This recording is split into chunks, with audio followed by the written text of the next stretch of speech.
Bonjour à tous et bienvenue à nouveau sur cette chaîne de crime et de podcast sur les tueurs en série asiatiques. Je continue en ce moment sur ma période chinoise et aujourd'hui j'aimerais qu'on parle de Zhao Zhehong, donc qui est né le 5 septembre 1972 et qui est décédé le 30 juillet 2019. Il est surnommé le tueur souriant et le démon.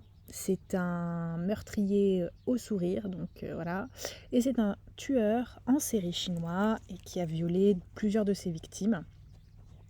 Donc lui, il admet avoir commis à peu près une vingtaine de crimes entre 1996, donc à partir de ses 24 ans, et 2005. Et donc il a violé et tué au moins 6 femmes à Ulan Chab et à Rohot en Mongolie intérieure. Donc c'est assez rare d'avoir des histoires sur des personnes qui font ça en Mongolie intérieure, donc je voulais en parler. Et il a été exécuté en 2019 à la suite d'un verdict du tribunal, comme vous vous en doutez, puisque s'il est né en 1972, il est mort très très jeune.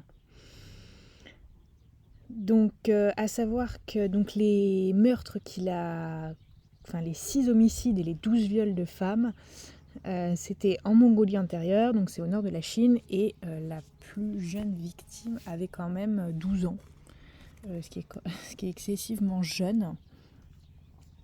Donc pour comprendre un peu comment ça s'est déroulé, je propose qu'on parle déjà de la vie antérieure de Zhao Zhehong.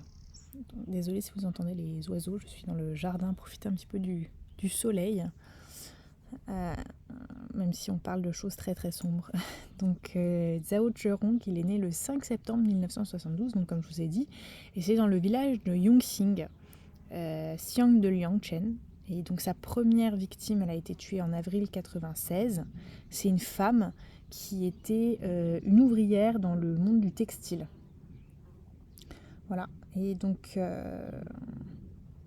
il y a un homme un très très jeune homme qui va découvrir le corps et dans les toilettes publiques en fait. Et il va être accusé à tort à la place de Zhao Zhehong. Voilà. Néanmoins, justice a été rendue après. Et donc le 20 mai 2000, Zhao met son second viol-meurtre sur une jeune femme toujours dans sa région en fait au Hotro. Je crois que ça se prononce comme ça. Et il va continuer en fait le plus possible. Et donc les autorités locales sont préoccupées par des meurtres en série et en fait pour cesser et pour trouver le criminel, la police elle va mettre en place une stratégie qu'elle fait parfois, qui est celle de mettre des récompenses pour trouver le tueur, ou du moins de donner des informations qui sont pertinentes et qui permettent de faire avancer l'enquête. Donc là, c'est ce qui va être fait. La police donc, va proposer 2000 yuan pour toute information sur le tueur. Et donc, en juillet 2005, ça va porter ses fruits puisque Zhao va tuer sa dernière victime.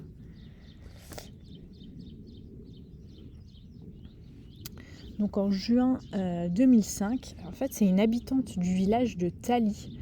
Donc c'est une petite village qui se trouve pas très loin en fait de la ville de Hotro. Et en fait c'est là, c'est pas très très loin du lieu où ont été tuées les victimes. Et en fait cette femme, un jour elle va faire une séance photo et elle va le reconnaître.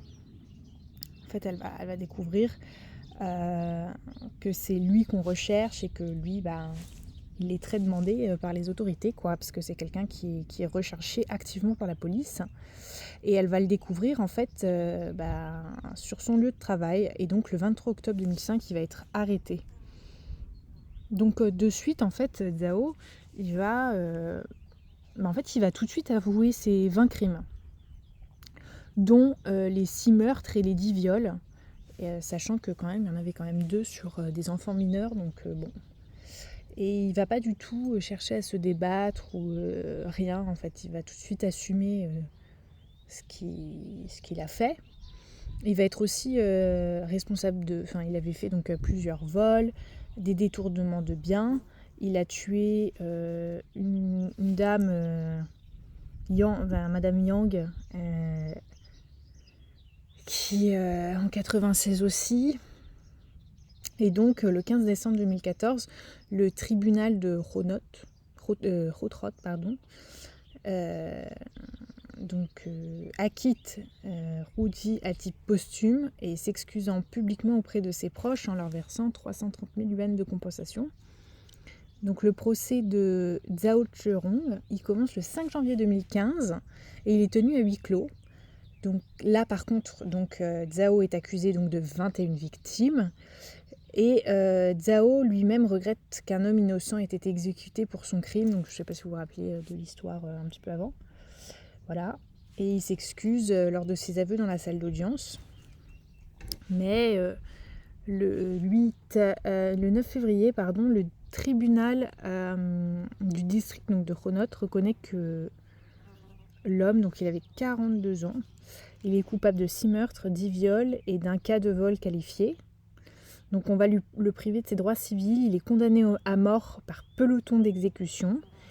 Et donc il va être obligé également de payer une amende de 155 yuan, dont 53 à l'État et 102 aux proches des victimes.